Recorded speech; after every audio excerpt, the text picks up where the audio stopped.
Welcome to the Anson Law Podcast. I'm joined today by my company law and corporate law colleague, Emma Rowley, to discuss all things company law and in particular some changes which are on the horizon and literally come into force this month.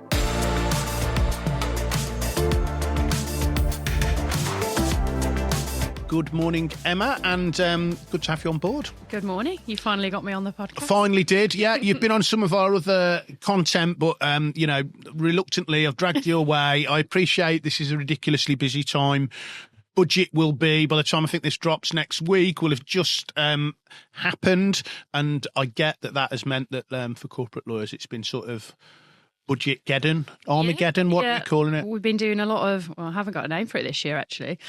We've had a nice flow of changes thanks to the current government where we seem to be every few months having a bit of a budget-geddon. But yeah, we've got a few deals that have got to get over the line for the budget. So hopefully by the time this has gone out, I'll be on the other side of that and smiling. You'll be watching this with a glass of champagne or Prosecco. What would be your favourite? Champagne. Yeah, I'm a champagne girl. You know that. I did know that. But I mean, the viewers don't, and I'm trying to make this engaging. In terms of company law, up to a point, let's be honest, it's not that fast moving, is it? You know, the legislation sort of changes every 20 years or so. Yeah, so we the main piece of legislation for us is obviously the Companies Act, which was 2006. But then in 2023, we had a piece of legislation come into force, which is the Economic Crime and Corporate Transparency Act. Now, interestingly, it's probably the biggest overhaul of Companies House, its powers and what it can do for many years. But the actual implementation of that act is staged over a number of years, leading to 2027, essentially. And there's going to be one, and we'll come on to that, that's going to come into play this year. Now, I guess the predominant form these days that any business trades through is a limited company. Yeah. I mean, there's limited liability partnerships. Yeah, we've got a few limited liability partnership clients, particularly in our commercial property department. But by and large, in our team, it is limited companies. And I mean, just back to sort of basics here. What's the benefit if I've got a business in terms of trading through a limited company? I mean, what it says on the tin: limited liability for you as a member of that company, as opposed to being a sole trader where you are personally entering into contracts and arrangements and lending agreements. So if the worst happens and the company goes bump, the company goes into, if there's a whole podcast on what might happen to a company, but it goes into some kind of insolvency process. The benefit to you as an individual owner of the business is what? That as long as you haven't given any personal guarantees to any lenders or any other obligations, then your liability is limited to your share capital, essentially. And in many respects, it was the creation of, I always like that sort of history deep dive on this, but it's the creation of originally via charters, limited companies, that in effect is one of the reasons why the Industrial Revolution happens first in England and all of that expansion right the way through the Victorian era has been based on, in England and then in the different colonies of England, having limited status for companies. Yeah. Yeah. And enabling people to sort of share their risk in that. I did do like a minimal amount of research before we came on today, and it was saying that the first big piece of legislation, the modern company law, was 1844, which enabled you to register a company with the equivalent of Companies House back, whatever it was called, in 1844. It might have been in your time, but it was before mine. It was definitely before my time. But that before that, you basically needed the government's permission, and that enabled you to have these sort of companies that you could just register it yourself. But it's moved on since then. It's moved on a lot since then. It, in fact, actually leads us nicely on to why they've brought in this new legislation. It's almost too easy, or it was too easy to incorporate a company. Yeah. Anybody could go online, the Companies House website, put in your name, which could be anybody's name, create a share capital, create a company, just for a fairly small fee. In minutes. In minutes, with no identification. Just create a company, start trading that company. And that's got easier and easier, and the internet's facilitated it from a technology perspective. Yeah. albeit I am old enough in the first part of my career. You could buy these off-the-shelf companies. You could ring up with a credit card or a debit card and purchase one, and they'd send you the pack in the post the next day. All that sort of stuff. And that's just right. The internet was just coming in when I first started practicing, and of course it completely changed it. The weird bit about how easy it was made in the 2000s to be able to set up a limited company is in complete contrast to what we as solicitors and professionals had to do in terms of all of the anti-money laundering legislation and everything else, where don't know how many viewers of this podcast have had to instruct a lawyer or indeed open up a new bank account. I mean, the admin is... Yeah, it's incredibly difficult, but yet you can open a company in 10 minutes. Yeah. With nothing. With nothing. But thankfully that's now changed. So one of the main purposes of the legislation was to try and combat economic crime from people being able to set up fraudulent companies very easily. There's no trace on who the shareholders or directors are. So there's a few main aspects really of the legislation. One of them being, and the biggest one that's come into force this week, is identification. Yeah. So all directors and persons with significant control of a limited company in the UK and a limited liability partnership have now got to verify their identification with Companies House. So there's a bit of a staged timeline for that coming in. So as of the 18th of November, so last Tuesday by the time this comes out, any new company incorporated, a director or shareholder or person with significant control of that entity will have to have had their identification verified. Now, on one level, the logic behind that is if you want the benefit of limited liability status, you have to go through the process of properly registering who you are to, there's the burden and the benefit to get that protection in effect. Absolutely. And, it should eventually put an end to these long trails of ownership, which is all just a bit hazy and you can't really pinpoint who the real beneficial owners of entities are. There's I know, and as ever, there's people who are a little bit worried and scared about some of this stuff.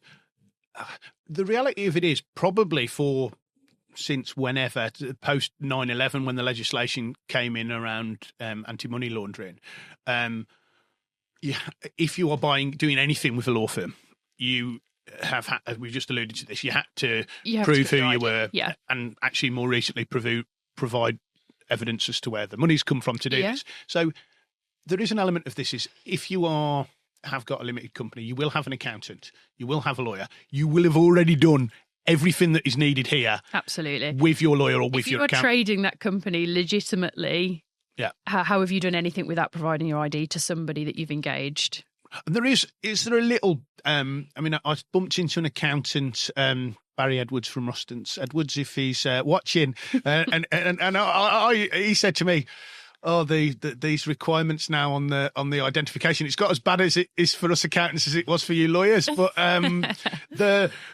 the reality of it was, he was teasing. I think that the reality of it is it's your passport and it's your driver's license. Yeah, absolutely. Right? And the thing is, the accountants will be at the forefront of encountering it as a problem because when they come to file, often companies instruct their accountants to file their confirmation statement every year.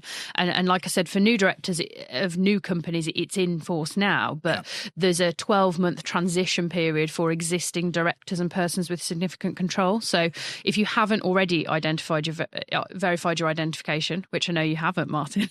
It's like just having bad yellow teeth, right? You have got essentially a 12-month period to do that, but you won't be able to file your next confirmation statement unless you've done it. So for the accountants, they're going to come round to file your confirmation statements, and they're going to need your personal code from Companies House. So it's good that I was not aware of this actually until I'm a director of a limited company, which is a charity, and again, Joyce Swainston is the name of, and she's more hot on all of this sort of stuff. And she dropped me, I think, a Facebook message. Oh, we've got to sort this out. So, yes, Joyce, we are going to sort it out. So it's fairly easy to sort out. Yeah. There's two options. You can actually verify your ID directly through Companies House. Yeah. I think you just download an app, a Gov app, and you can take photographs of it and submit it. That we have come across some clients that are having problems doing it directly with Companies House, and I think there is a few teething problems with getting this set up. So the alternative is an authorised corporate service provider can verify your identification for you. Anson's is a registered authorised corporate service provider, so we are able to assist you with that. If you don't want to, if you're worried about, I do know that there are people who watch this podcast who are conspiracy theorists, so if you're worried about the deep state, especially those who are commenting on the Jaguar Land Rover video, but if you are worried about the deep state, you can you don't have to submit your identification documents directly to Companies House. You can do it to us and we can confirm to them that we've verified your ID. And the point is, presumably, each year with a company, there are two things that you must do each year, which is file a set of accounts and file a confirmation statement. Yeah. You're going to have to do that over the next 12 months anyway if you've got a company. So even if you don't proactively take these steps, you'll be forced to do it as the next time that you do your confirmation statement or whenever your account's absolutely. And at that point, you're on a deadline to get things filed. If you do it now, you get a personal code issued to you. You keep that safe. You then input that. Not only will directors have to do that and keep that personal code, but if you're a person with significant control in relation to a company, you will have to notify Companies House separately that you've had your ID verified. We get into that. This concept of, it's been something that in some respects, I think it's produced less satisfactory for somebody who's inspecting the register and somebody who occasionally needs to work out who owns a company. I must admit the changes around a person with significant control made that more difficult than in the past, whereby you got the annual return and you just look at the annual return, which would state each year who owned what. And I get that could be fake names, and I get that there could be. It often would name if it was a group company that it wasn't as transparent as it could have been. But first of all, the concept of person with significant control, what is that? So I can't remember the exact date this was brought in. I'm not even going to guess. After 2012. I want to say 2013, 2014, around then. So we moved on from annual returns, which used to list the shareholders of a company. Like them. Yeah, it was very clear to go on Companies House and see, as long as somebody had updated it correctly, you could see that. We moved on to filing confirmation statements instead. Now, in your confirmation statement, you had to declare any individual or entity, which I'll come on to later, which has a significant element of control over the company. Now, you fall into that category essentially as an individual if you own 25% of the shares in a company, or more than 25% of the voting rights in that entity, or you've got the ability to appoint or remove the majority of the directors, or you actually do exercise significant control or can exercise significant control. As ever, the clue is in the name. It was trying to, rather than just say whose name is on a share certificate, it was trying to identify who really owns the company, or who really controls the company. Yeah, and the idea behind that, it makes sense because you can have a subsidiary company and a whole chain of companies above that. But ultimately, if somebody at the top of that actually does exercise significant control in relation to that company, the requirement is then that they are a person with significant control. The reality of what happened is that we found, from looking on the ground at Companies House, there was a lot of inconsistency with the way people were completing their confirmation statements. So you would get perhaps details of people who were persons with significant control, but there wouldn't be updates regularly shown about small movements in shares. So from a due diligence perspective, when we're acquiring companies, from a sale, all of that, the visibility wasn't as good. Yeah, Companies House was almost useless for looking at that. Whereas it used to be pretty good. I Quite know good. that you company lawyers are always going to say you've got to look at the statute. Yeah. So obviously your statutory registers, your register of members is the definitive evidence of ownership. And there's been some reforms in this Act around that, which we'll come on to. But essentially, the confirmation statements weren't filed consistently and people weren't updating the shareholders on them, which actually they are obliged to do. But this new ECTA, we'll call it the Act, it's to improve transparency, and there will be a requirement moving forward, although there isn't a date for this at the moment. They're expecting it to be the first half of 2026 for companies to file a full list of shareholders, and all of those shareholders will have to have their identification verified. So a current list. Yeah, a current list of shareholders and their names and a service address will need to be included as well, which at the moment you can just put. You could put their initials, to be honest. And I think that and a service address can still be a law firm or... Sorry, I think I've got that slightly wrong. I don't think shareholders will have to verify their identity, but their full name and a service address will have to be included. Yeah. So, and well, I mean... So that is kind of almost going a little bit back to what the usefulness of the old... Yeah. So strictly speaking, as long as people comply and prepare them correctly, you should be able to go onto a company's house file and see who the current shareholders are. Yeah. Now, another thing that's sort of coming in, as well as changes to the registers, which we'll touch on in a moment, is Companies House have been granted a lot of extra powers. So previously, Companies House was essentially a recipient of information to process and go live. Checked it, right? They weren't obliged to check it, dismiss it if it was incorrect. You would find that things would be rejected if it wasn't quite right, but now they've been given the power to tended to reject stuff on, like, the number was written outside the box and stuff. You haven't put a pound sign in the currency box, that sort of thing. Whereas now they've got the ability to actually review the documents that are coming into them, and if there's any suspicion of fraud, they've got the power to report you to relevant regulatory bodies. They've got the power to remove documents from the register, which we used to have to make an application to court for, which is brilliant. From our point of view, you do sometimes find a client will come to you and say, I've accidentally filed an allotment of shares when I didn't mean to. I should have done a transfer, where they're trying to do things themselves. And previously we'd have had to have applied to court to get that removed. Now you can make an application straight to Companies House. It's a lot easier. So all of that is brilliant. It gives Companies House a lot more power to correct the registers and us all have a bit more faith that it's accurate information that's there. But, and I guess there's good and bad to this. I mean, some of the protection that was put in place around service addresses and that sort of stuff with directors, there was going back sort of 10, 15 years ago, there was a lot of people, I don't know, companies that were doing, pharmaceutical companies that were testing on animals and that sort of stuff.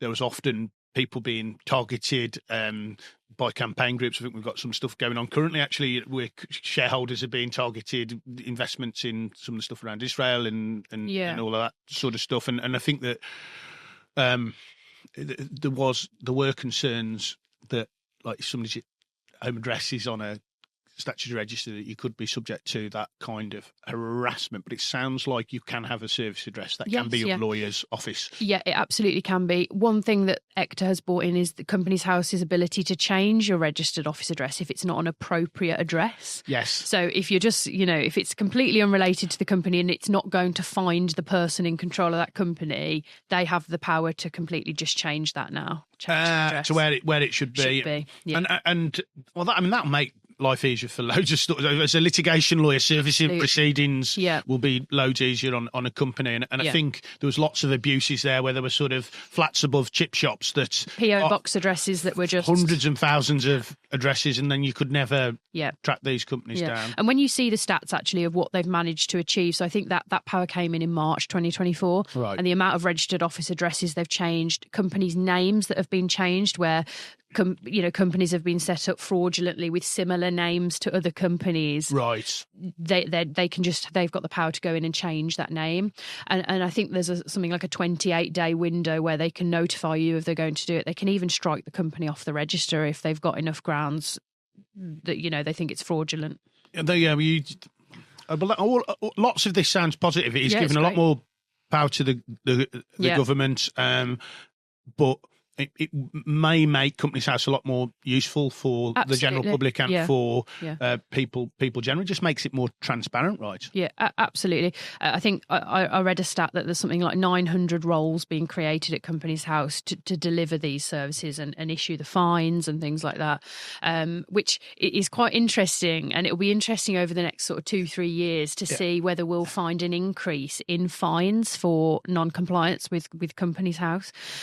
Historically, you've got to file certain documents within so many days, and if not, you're liable to a fine. But in practice, we very rarely see fines being issued. You do wonder whether the cost of these reforms, and now the fees to file things and file applications, have all gone up with a view to covering the costs for these 900 plus roles that have been created to enforce all this. Oh, yeah. No, but definitely. You do wonder then if there's a lot more fines. So Companies House have been given the power to actually issue fines themselves as well now. I think up to about £10,000 they can issue fines without any criminal involvement. And I guess hopefully using the IT to deliver this. I mean, again, I'm old enough when you had to write to the house in Cardiff to request documents or request sort of historic company filings or whatever.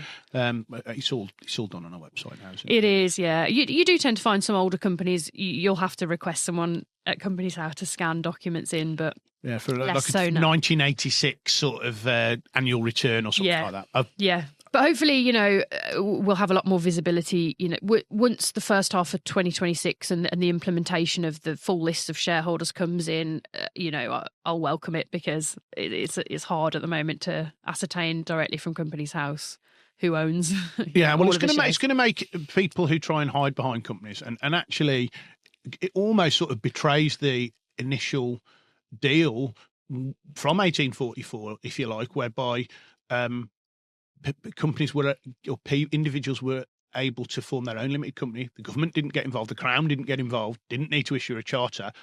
But you got your limited liability company. But the quid pro quo for that was that there was a certain amount of public disclosure that you were submitting yourself to. Yeah. And I think that it will make it easier for people to have confidence when they're instructing a builder, or that they're dealing with a genuine entity. And really, that's one of the main objectives. There's some objectives that the government have issued alongside this legislation to fight fraudulent entities, to increase transparency across the register, to have accurate information available to view. There are some changes, and I guess always slightly, they're not quite in our domain, but more full accounts are going to need to be. Yeah, I'm trying to remember the date for that. So basically, small entities who previously have only had to file abbreviated accounts, I think it's from April 2026, will need to file full accounts which show profit and loss account. And that was another way whereby, in the first part of my career, or even when you're looking at historic company accounts, they were useful. You could gather whether the company was making any money. Yeah. In recent years, over the last 10 years, that's been impossible, because it's just this sort of one-page sort of balance sheet. And the balance sheet is only ever as accurate on the day that it was issued. You couldn't see whether the company was going up or going down. It really helped, really sort of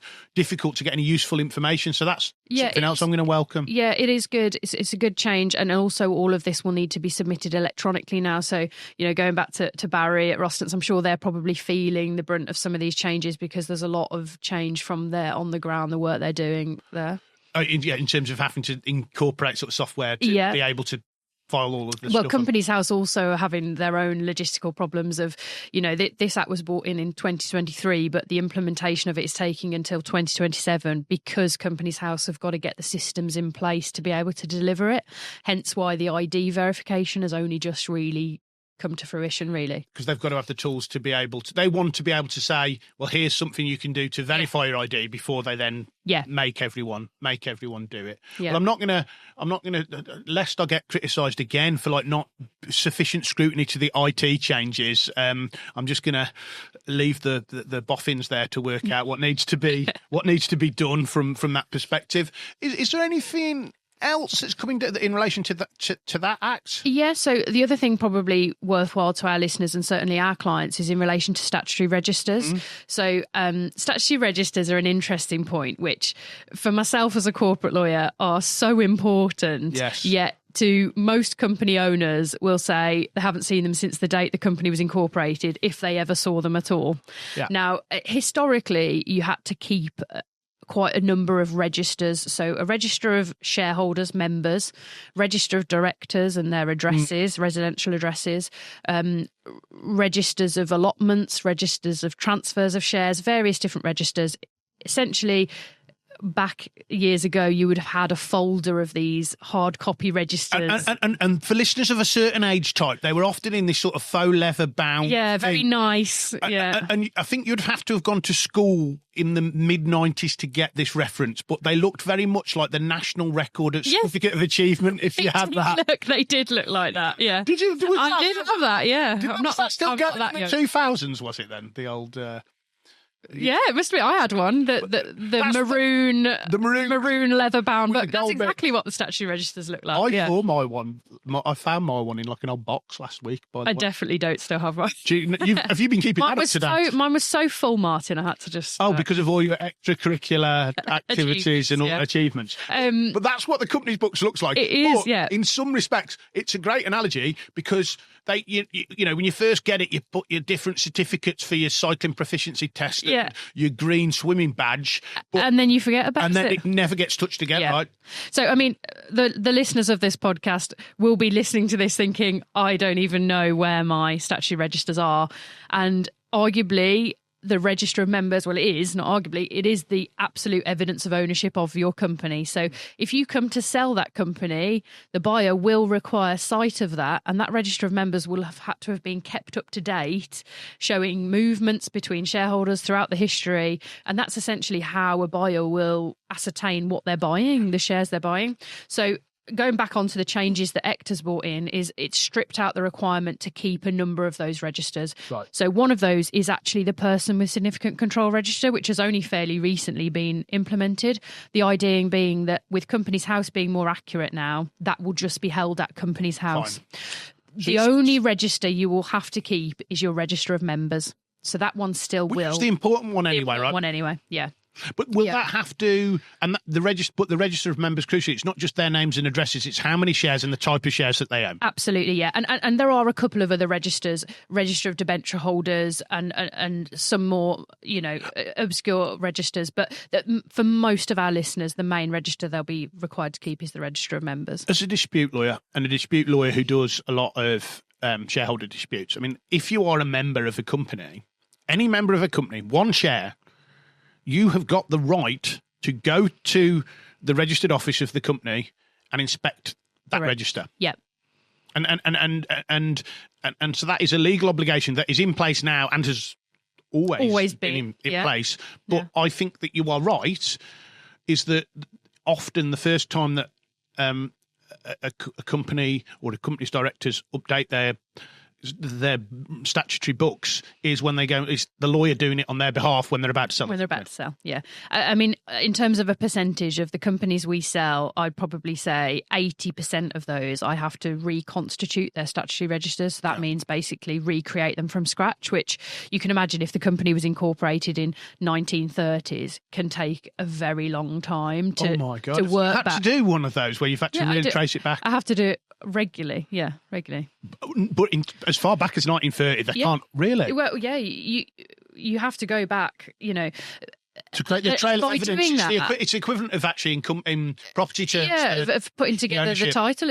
You know, you've got to think as well that with people not updating their register of members, going through that history for many, many years actually does then tend to uncover problems or non-compliance for not filing things, and certain transactions require you to have filed things for them to be effective, like capital reductions. Right. So, you know, as part of a sale side, you want to reconstitute them and make sure there's no problems. But equally from the buy side, you're checking that there's no one with a share left who's, you know, you don't want to buy a company and find out there's a shareholder that exists because the buyback that they thought they'd done with that shareholder 20 years ago wasn't properly done. I've seen a couple of times where the creation of sort of alphabet shares.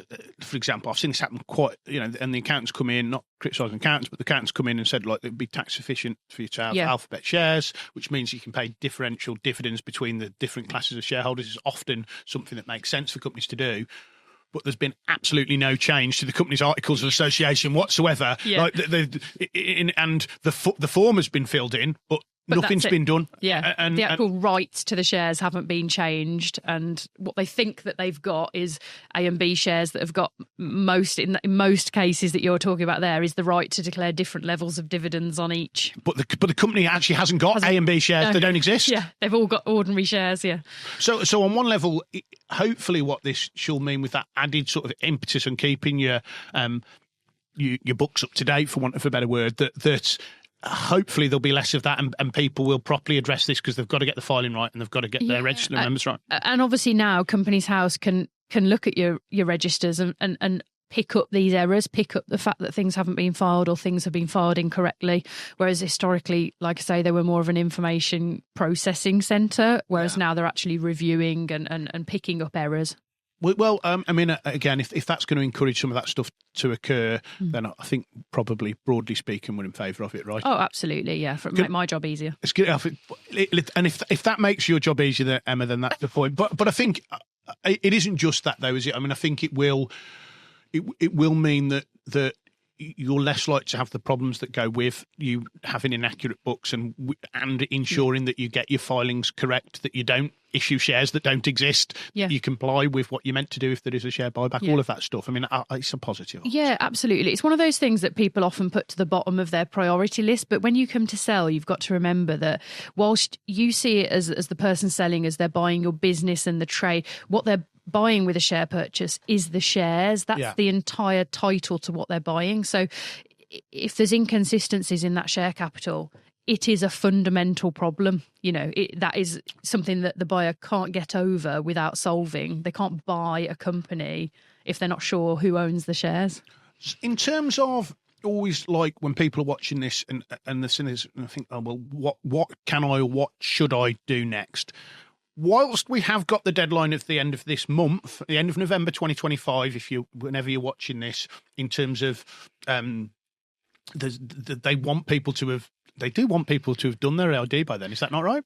Yes and no. They want so this 18th of November was it was an absolute deadline for new directors and new persons with significant control. If you're an existing one, you've got a 12-month transition period. But I would say get it done. You get issued a personal code. You're not going to come into any problems the next time you need to file something for the company. Well, we'll make sure that there's a landing page on our website so that and there's a link. So if people do need to get their ID verified, we can do that on their behalf, and people can put their details on that form, and we will be in touch and we can help them do that. And once that's done, it's a relatively straightforward process. Yeah, absolutely. It's a very quick thing for us to be able to do for you. And like Martin said earlier, it means Companies House aren't holding the copies of your identification documents. We will be, which, we probably are anyway through. Yeah, if you're acting for you already, we will have had to have, we've got an obligation ourselves to, it's called KYC is the shortened version, know your client, and we are obliged to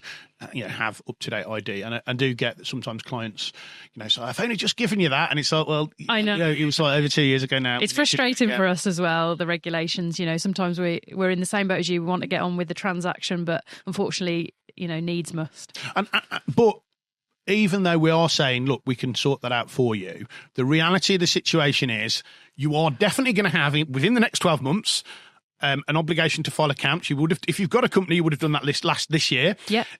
And you also got an obligation to file your persons of your confirmation statement. Yeah. If you've got a limited company, you've definitely done that in the last 12 months, and you will have to do it in the next 12 months. At that point, your accountant or your solicitor, or indeed yourself, whomever does that for you, at the point at which you do that next filing, you are going to have to. You will need your personal code. Yeah, to be able to do that. And so you're going to have to set it up at that point anyway. So, so I'd advise people to just get their ID verified. You've got the code, you keep it safe for when you need it. Fine. Well, Emma, thank you for coming in today. That was an enjoyable discussion, and I'm sure hopefully people will crack on with sorting this out. And if they are in any way worried, get in touch and we can help them with it. Yeah, absolutely. Thank you. Thank you.